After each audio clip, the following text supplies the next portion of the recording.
जो Indian population है, अवाम जो है, जो लोग हैं, वो इतनी टफ लाइन ले रहे हैं कश्मीर के ऊपर और वो समझ चुके हैं कि उनका जो पॉलिटिकल, फाइनेंशियल कैपिटल और जो सोसाइटी है वो इतनी इम्पोर्टेंट हो चुकी है कि वो जब जिसको दिल करे वो रोक सकते हैं, जिसके मर्जी वो क्वेश्चन मार्क कहते हैं ना, सवालिया निशान वो लगा सकते हैं। पाकिस्तान की अवाम जो है उसकी तरफ से कोई रिएक्शन नहीं आया कि भाई एक कंपनी को उन्होंने पकड़ के उदाड़ पछाड़ कर दिया है। लेकिन फिर हम बात करते हैं जी कि इंडिया बहुत बड़ी फाइनेंशियल डेस्टिनेशन है, ग्लोबल फाइनेंशियल डेस्टिनेशन है, दुनिया सारी वहाँ पे आ रही है, तो इस वजह से इंडिया के में वो लोग कर रहे हैं। जो सबसे मुझे शॉकिंग न्यूज़ लगी और जिस पे मैं देखता हूँ कि पाकिस्तान ने कोई रिएक्ट ही नहीं किया इसके ऊपर, मतलब पाकिस्तान समझता ही नहीं है कि उसकी क्या सिग्निफिकेंस है। साउथ कोरिया के एम्बेसडर को इंडियन सरकार ने समन किया, साउथ कोरिया के एम्बेसडर को। अब आप मुझे ये बताएं कि और इसलिए समन किया कि भाई आपका जो पाकिस्तान में जो एक सेंटर है उसने इंडियन जो ऑक्युपाइड कश्मीर है उसके बारे में स्टेटमेंट क्यों जारी की। अच्छा, अब मुझे ये बताएं, और ये इतनी बड़ी बात है कि मेरा ख्याल है कि किस तरह एक प्राइवेट कंपनी होगी शायद, जिसके कुछ करने के ऊपर इंडियन गवर्नमेंट हरकत में आ गई और साउथ कोरियन एम्बेसडर को बुला लिया।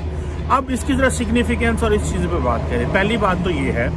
कि जो इंडियन पॉपुलेशन है, अवाम जो है, जो लोग हैं, वो इतनी टफ लाइन ले रहे हैं कश्मीर के ऊपर और वो समझ चुके हैं कि उनका जो पॉलिटिकल, फाइनेंशियल कैपिटल और जो सोसाइटी है वो इतनी इम्पोर्टेंट हो चुकी है कि वो जब जिसको दिल करे वो रोक सकते हैं, जिसके मर्जी वो क्वेश्चन मार्क कहते हैं ना, सवालिया निशान वो लगा सकते हैं। अच्छा, अब देखें कि अब हुंडई पे मैंने पहले भी एक वीडियो बनाई, but that was a different scenario. और दूसरी बात ये है कि पाकिस्तानी सरकार जो है ये तो प्राइवेट कंपनीज को कहती है कि जी, या पाकिस्तानी गवर्नमेंट या पाकिस्तानी या शायद जो प्राइवेट कंपनीज खुद तो ये कहते हैं कि जनाब कश्मीर के ऊपर बोलें, लेकिन अगर इंडियन सरकार ने इस तरह का एक्ट लिया तो पाकिस्तानी बोल क्यों नहीं रहे। अच्छा, इंडियन जो पब्लिक थी उन्होंने सोशल मीडिया पे रिएक्शन दिया, सोशल मीडिया पे रिएक्शन के बाद वो बोले, उसको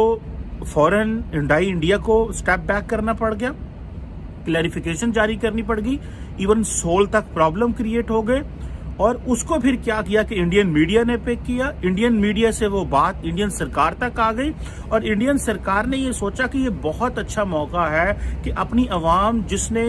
कश्मीर के हवाले से एक इंडिविजुअल स्टेप लिया है, हम उसको बकअप करें, सपोर्ट करें। अच्छा, उधर से आप पाकिस्तान को देखें, पहली बात तो यह है कि पाकिस्तान की सरकार जो है वो जो करते हैं, मैं तो वैसे फ्रेंकली स्पीकिंग इन बिजनेसेस को मैं चाहता हूं कि ए पॉलिटिकल रहें, जो कारोबार है उसको ए पॉलिटिकल रहना चाहिए, कारोबार को इन चीज़ों में नहीं आना चाहिए, क्योंकि आपका अपना पॉलिटिकल कैपिटल जब इस तरह का हो कि आप इस तरह की सिचुएशन में हो तो बड़ा मुश्किल होता है। तो कारोबारों को ये चाहिए कि वो क्या उसे बोलते हैं, ए पॉलिटिकल रहे। लेकिन अगर वो ए पॉलिटिकल नहीं भी रहे, उन्होंने आपको सपोर्ट कर भी दिया कश्मीर के ऊपर, तो पाकिस्तान की सरकार इस पर क्यों जवाब नहीं दे रही। पाकिस्तान की अवाम जो है उसकी तरफ से कोई रिएक्शन नहीं आया कि भाई एक कंपनी को उन्होंने पकड़ के उदाड़ पछाड़ कर दिया है। लेकिन फिर हम बात करते हैं जी कि इंडिया बहुत बड़ी फाइनेंशियल डेस्टिनेशन है, ग्लोबल फाइनेंशियल डेस्टिनेशन है, दुनिया सारी वहाँ पे आ रही है, तो इस वजह से इंडिया के में वो लोग कर रहे हैं, वो प्रेशर डाल रहे हैं प्राइवेट कंपनीज के ऊपर, तो वो तो कामयाब हो गए। उन्होंने तो पकड़ के सारी प्राइवेट कंपनीज के ऊपर सवालिया निशान लगा दिया और ना क्या तो उसी उन बोल के वो हौसानो आप बोले तो सही कश्मीर के ऊपर, and then we will see कि आप क्या करते हैं और क्या नहीं करते। सो मुझे ऐसे लगता है, what I believe here is कि इंडियन अवाम का बात करना, इंडियन मीडिया का उसको पिकअप करना, हुंडई का बैक ट्रैक करना, फिर इंडियन स्टेट का असर्ट करना, ये तो हमें एक सीक्वेंस और एक चैनल बिल्कुल नजर आ रहा है। लेकिन पाकिस्तान की साइलेंस की समझ नहीं आ रही। मैं ये नहीं कह रहा, मैंने पहले कहा है कि बिजनेसेस को ए पॉलिटिकल रहे, उनको इन चीज़ों में नहीं आना चाहिए कि कौन क्या कर रहा है, कारोबार जो है वो उनको इन चीज़ों से दूर रहना चाहिए, उनको सिर्फ बिजनेस करना चाहिए। क्योंकि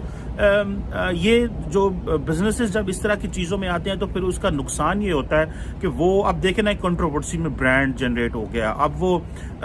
अब या तो फिर हो कि आपका पॉलिटिकल, डिप्लोमेटिक, फाइनेंशियल कैपिटल इतना इतना ज़्यादा हो, हुंडई आपसे इतनी डरती हो कि अगर पाकिस्तान की मार्केट में मैन्युफैक्चरिंग हमने बंद की तो हमारे लिए मसाइल पैदा होंगे। जब ये चीज़ भी नहीं है, क्योंकि हम तो कंपनीज़ को ले के पकड़ पकड़ के लेके पाकिस्तान आ रहे हैं कि आओ इधर मैन्युफैक्चर करो और यहाँ पे लोगों को रोज़गार दो, लोगों को नौकरी दो, लोगों को इंगेज करो, और उधर जो है वो तो हम किस तरह कह सकते हैं उनको कि वो इस तरह की चीज़ जो है